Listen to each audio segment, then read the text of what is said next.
squishy hole, buried made in paper. Ako lang gumawa. Tinarate lang natin to. Pero squishy hole. Yan.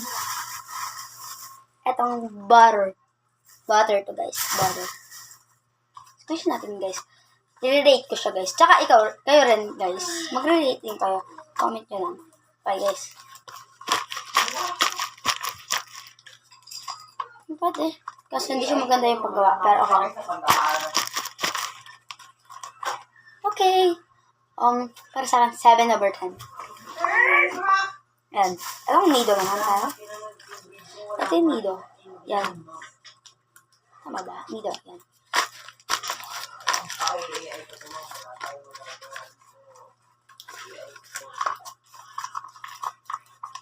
Ang date ko sa kanya dahil hindi siya bumabalik. Not slow rising. 6 or not 6, 5. Ito. May ginawa ako kanina, guys, bago. Kaso, mamaya nun, huli yun kasi bago lang yun.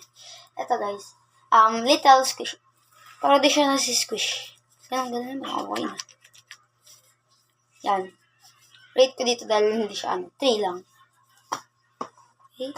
Ito yung last perfect square. Perfect siya. Nalagyan ko siya lahat ng tape. Pero, sabi ko, gagawa nga lang ako. Practice lang ako. Pero, nagawa ko siyang box. Edi, kinip ko na lang. Heart siya, guys. Heart. Gusto niyo, guys? Ito, guys. Selling ko yung mga ganito magaganda. Yan.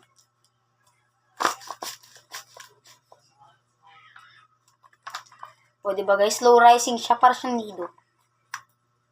Pero made in paper nga lang. Ano? Pwede mo rin siya ibalik. Maganda yung pagka-box nito kanina nung ginawa ko siya. Pwede, ngayon din naman. Ayun. Rate ko dito, 8.5 out of 10. Okay, guys. Yun lang lahat, guys. Pero next time, mga dadagdagan ko pa itong mga squishy. Maghahanap ako sa may YouTube, manonood ako ng mga kung paano gawin, and gagawa ako. Tapos mag-squish tayo ulit. But it's made in paper. Tapos i-rate natin ulit. Rate nyo rin yung sa comment section. Pero, guys, don't forget to like and subscribe and click the notification bell para updated kayo sa aking mga vlog. Pero, guys, diba, ngayon, uso yung mga squishy. Pero sa akin, hindi talaga tunay na squishy. Made in paper siya, guys. Wala naman tayong budget. At gumawa na lang tayo. Madali. Hindi siya madali. Hindi rin siya mahirap. Hindi ko alam ba. Sige na, bye.